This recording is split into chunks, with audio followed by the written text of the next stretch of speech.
Dear Rabbi Gruen, I'd like to ask you about how to speak with my husband. Let me preface with the background. We've been married, Baruch Hashem, for X amount of years, and Baruch Hashem have X amount of children.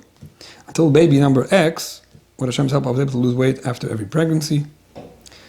Weight gain is something I struggled with all along. I was bullied in school as a child for being chubby, which left me with emotional scars to a point where my parents and the principal were not able to stop the bullying, and I had to leave school and move elsewhere into a new school. And from then on, Baruch Hashem, things got better. I was able to lose weight on my own. And later on, throughout the years, I was able to do well with a nutritionist who taught me how to eat and maintain a healthy weight.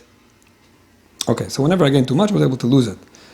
I am an emotional person. I struggle with self-esteem, but every once in a while, I'm able to get back to what I wanted. After each pregnancy, gaining weight was an issue, but then Baruch Hashem, with exercise and motivation, I was always able to lose the weight.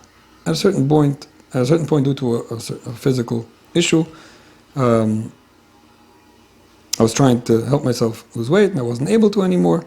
And the last 2 babies, this became a bigger issue. I'm not very overweight, but my husband does seem to be getting hysterical about this. He wants me to lose weight. He says it every once in a while. It doesn't come out in the nicest way. And then he tries to fix it and tell me that I'm beautiful. I'm just more attractive when I'm thin, etc., etc. But he tells me it's not healthy, and if I keep on doing this, I'm not gonna be able to walk when I'm older, etc. And about the health hazard and everything else. The problem is that I feel so much pressure from him that it freezes me up and locks me up emotionally, so I can't do anything about it. Aside from this, I have this disturbance and this issue and this I'm trying to take care of, and I keep on trying, but I'm not successful lately with the weight gain. I dress nicely, and I'm not very overweight, and I am healthy, and there are explanations for why it's hard for me recently, etc., etc. And then she mentions other points about certain financial hardships and certain difficulties that her husband's dealing with, and certain emotional stuff that he struggles with, which causes him his disturbances. Okay. And this doesn't leave me with the calmness that I need to focus on myself and help myself. It happens to be that he's also gaining weight. Okay. My dream is for him to be lovingly sensitive and supportive, to be there for the evening so I can go out and walk and swim, or maybe even work out with him, but I need his sensitivity and love. How can I get him to understand this? How can I get him to calm down and not blow this out of proportion?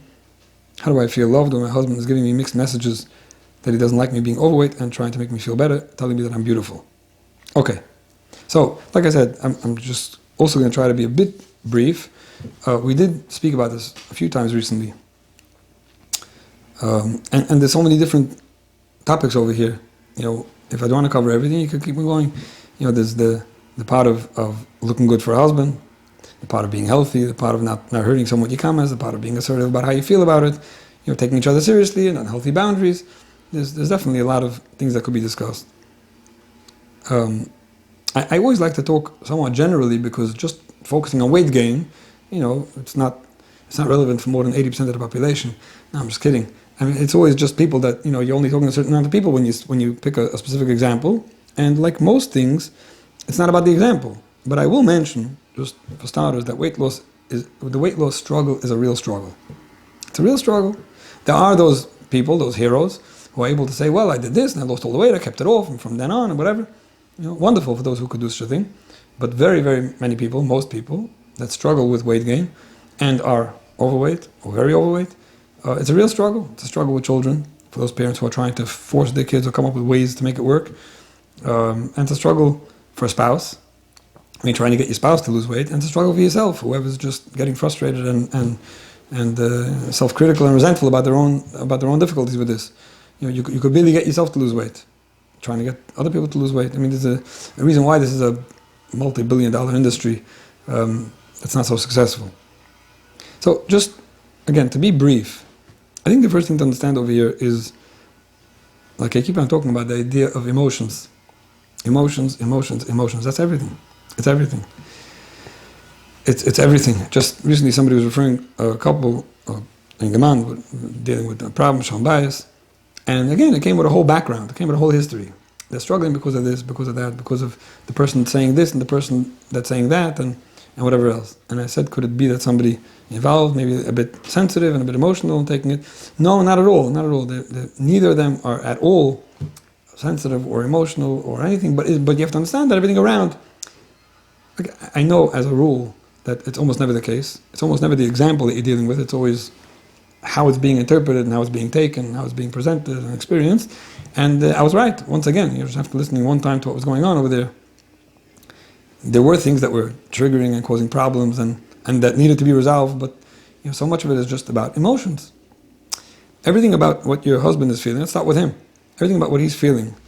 Forget about the stresses that you described that he deals with and his own problems, which is already an emotional, putting someone in a very emotional state when he's struggling. But his feelings about how you look are emotional. Right? The fact that I like certain things or I dislike certain things get to me, certain things make me crazy, that's all emotional. It's not about making sense and going to the doctor and saying, well, it's not so bad, and really I look good, and really I'm healthy, and really there's an explanation, and if only. That's all a bunch of logic. It's wonderful, and it's true. Much of it is probably true, and it's important to understand that, emotions are emotions. That's how someone feels about it. Just understanding that. And the same thing's the other way around. The fact that, and I spoke about this last week also, why does somebody get offended by my comments? It's the same thing, Your emotions are your emotions.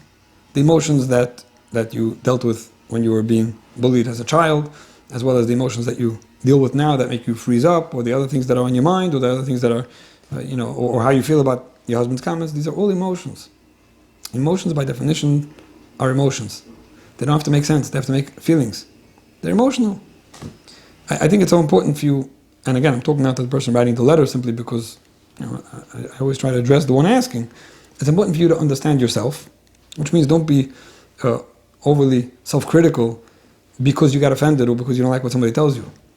Don't blame yourself or feel bad about the fact that you get stuck or frozen when you don't feel good. Don't feel the need to justify and explain it and start making sense out of it and backing it. And people do that. They read articles and books and they prove it. How you feel is how you feel. It doesn't mean you're always feeling right. It doesn't mean you're always feeling wrong. It doesn't mean, but it's how you feel. It's okay. We're all normal. We all have those emotional things, those human moments, as I call it. And it's important to understand your husband as well. Just understand the fact that it is bothering him, especially because he's dealing with other stuff as well, and this is how he feels about it. So you get less resentful when you just interpret it properly. This is how he feels. Okay, he can. Yeah, but if he feels this way, it doesn't mean anything. It means that's how he feels. No, but if you would only love me enough, no, nothing to do. Nothing to do. And the other way around. If he's thinking to himself, if only you would love him enough, you'd lose weight, he's probably wrong too. So it's important just to understand what this is. Now, a lot of everything is dependent on the relationship, because a lot of the emotions are dependent on the relationship. Which means very often, a lot of what's going on has to do with the relationship holding. How much do you care for each other? How nicely do you see each other? How much do either you feel respected or taken care of or cared for, etc. So much of it has to do with the relationship, which you mentioned almost nothing about. I think. Yeah. I almost don't see you mentioning anything about the relationship itself. So it's just always, it's the first thing. I'm not talking about it, and I won't be addressing it because that's not what you asked me about, and I don't know anything about it. I'm just mentioning that before anything else, even before communication or before understanding the emotional part or how to address it, which is what you're asking me how to address it, the first thing to do is always just take into consideration, where's the relationship holding? Is there a way to make the relationship better? Is there a way to make either of you feel better about each other? Maybe that could resolve certain stuff. There are a lot of people out there that are tolerating a lot of discomfort or a lot of undesirables, let's call it, just because I love this person enough that attack doesn't get to me. So instead of using it against someone, well, if you'd love me enough, you wouldn't care. Well, maybe get them to love you more. And it might not be your responsibility. I'm just mentioning that a lot of it has to do with relationship. That's A. But beyond that, communication is almost everything. It's almost everything. When people communicate properly, when people are good at communicating, when they do it right, it's almost always the solution, or a big part of the solution, in almost every interpersonal relationship conflict.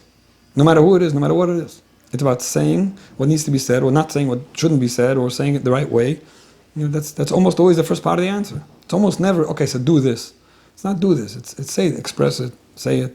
Sometimes it has to come along with doing something, or buying something, presenting something, behaving a certain way, but so much when it comes to things like this has to do with communicating properly.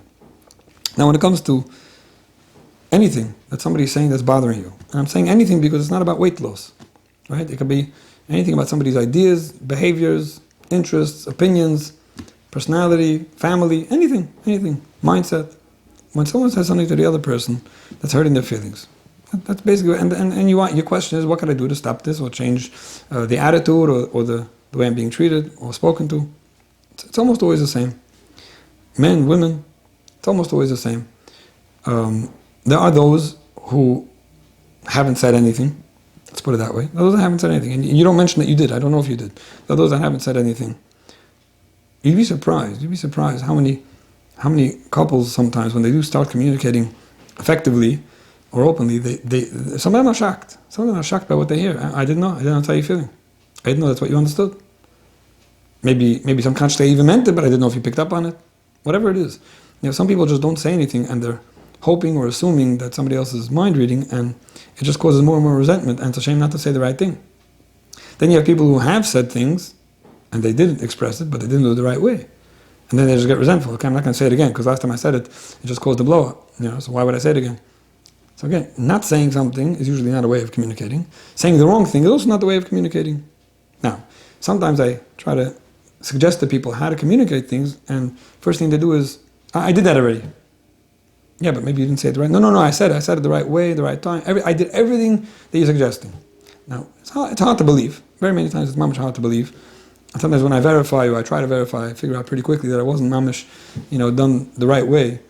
But sometimes my answer is, listen, if you did everything right, and you communicated everything right, and you tried every trick in the book, let's call it, and it's not working, okay, so you have to decide if you want to just accept and tolerate, or you want to actually put your foot down and stop tolerating, but just accept the fact that the right way to do things didn't work for you.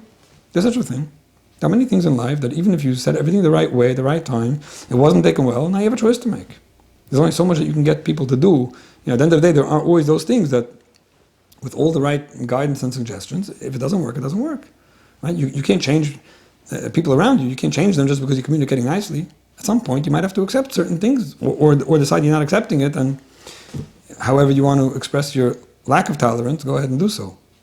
So that's, but in this case, the way you're explaining it, let me just give you a few tips, and I think it'll suffice with that. One of the things that is often helpful and puts people at ease and makes them stop badgering you or telling you things you don't like to hear is that instead of waiting for them to say something, and you know it's on their mind, right? They said it enough times for you to know that this is important to them. When you bring it up, now it sounds like it's important to you too, right? It sounds like you want to lose weight, it sounds like you've done it in the past, and you care about it, you just don't like the way he's obsessing about it or communicating about it. Sometimes if you would just bring it up in advance before he says something, that alone would put him at ease, knowing that, okay, so you're trying to take care of it, you care about it, that's enough. Very often that's enough. Very many people, if only they would show that something's on their mind, something that's important to you is on my mind, very often that puts people at ease. Even if nothing's really being done about it, just knowing that somebody wants to, they're thinking about it, they're brainstorming, they're talking to somebody, they're trying, and they bring it up a second time, even a third time, or whatever it is. You're just showing that you're in the zone and care. That's what happens is when somebody else brings it up, they bring it up first of all because they feel that it seems you don't care because I don't hear you doing or saying anything about it, and then whatever you answer them is often seen as an excuse. My question to you is, why aren't you getting up on time, or why aren't you making more money, or why aren't you, whatever it is. And whatever you answer me looks like an excuse, and very often it is. You're just getting defensive because I asked you a question. If you would bring up that, I'm thinking of ways I could do this because that way didn't work, and I really don't have now a good idea, but I have in mind to talk to someone about it, it doesn't look like an excuse, and it shows that it means something. That's first of all, to avoid a lot of these things. The second thing is to know how to clarify in the right time. The right time means not when somebody said it, in the right time to clarify what it is that bothers you. And when you do so, not to blame the other person for bothering you or hurting you, not saying that they're doing the wrong thing, which makes them defensive, just explaining what's hurtful to you. It's not about them. You understand them, and you're not judging them, and you don't think that they have any bad intentions. And this part, you're being specific about what it is that bothers you. You're allowed to say it. You should say it. You're not saying it in an angry way. You're not saying it in an angry time. You're talking about yourself. Even if somebody then goes and justifies and excuses and gets defensive, you don't have to get pulled into any argument about it. You said yours.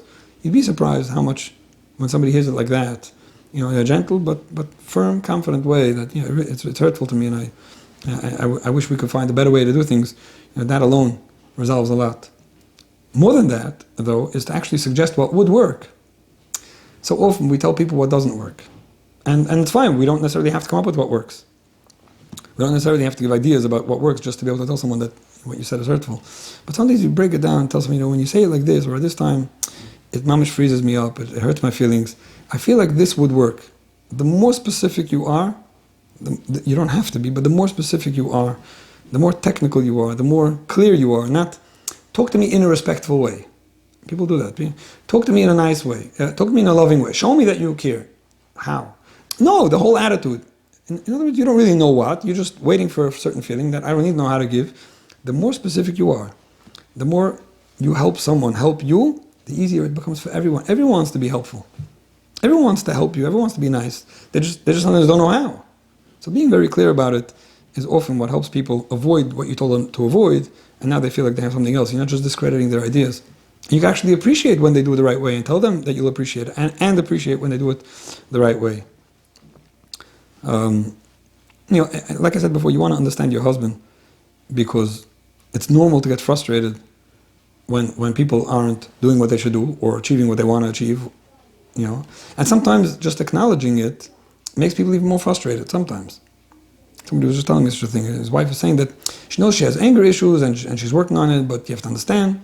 Sometimes the acknowledgement is just a nice way of saying, don't use it against me, don't say that I'm fooling myself, I'm not. Okay, so now tolerate my anger. What do you mean? But what are you doing? No, I'm working on it. I like that you're working on it, but you're also getting angry, you're getting worked up too, or time management, or other things.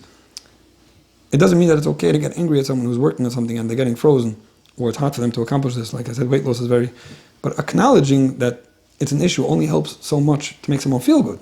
So the more practical you get, and the more you yourself want to make this work, and you think you know it will work, help you and your husband do it, and I think both of you will feel better. He'll feel better knowing what works, you'll feel better maybe achieving the right results, and then hopefully, with Hashem's help, you'll definitely be able to make the progress that you want. And sometimes you just have to learn how to ignore things. Because sometimes when somebody says something, like I said before, when you decide between either tolerating and accepting or putting your foot down, sometimes the tolerating and accepting could be done in an intelligent way where you literally let certain things fly by and then they stop coming because you're not responding to it. It's the least reinforcing reaction by not saying anything. So I'll just end with a comment that I often mention when I talk about such topics. Remind yourself and make sure that you remember consciously. It's not all about this. There's so much more to your husband that's good that you want to focus on. There's so much more that you could do for him other than lose weight that you want to focus on. Don't get stuck on what he's hurting your feelings about and how you're anyway not making him feel good. There's much, much more to it. And Mitzvah Hashem, when you focus on the bigger picture, I believe you'll be able to get very far. So just to sum it up, it's all emotional. Understanding emotions and interpreting them correctly is always very important. And then working on a relationship and healthy communication and helping people understand each other is definitely a big part of everything. And like we said, the Heilige Tver Shlomo, it's not all about what you do and what you say. It's about the underlying, it's about the intentions, about the feelings. And hopefully we're able to get it right and all live together.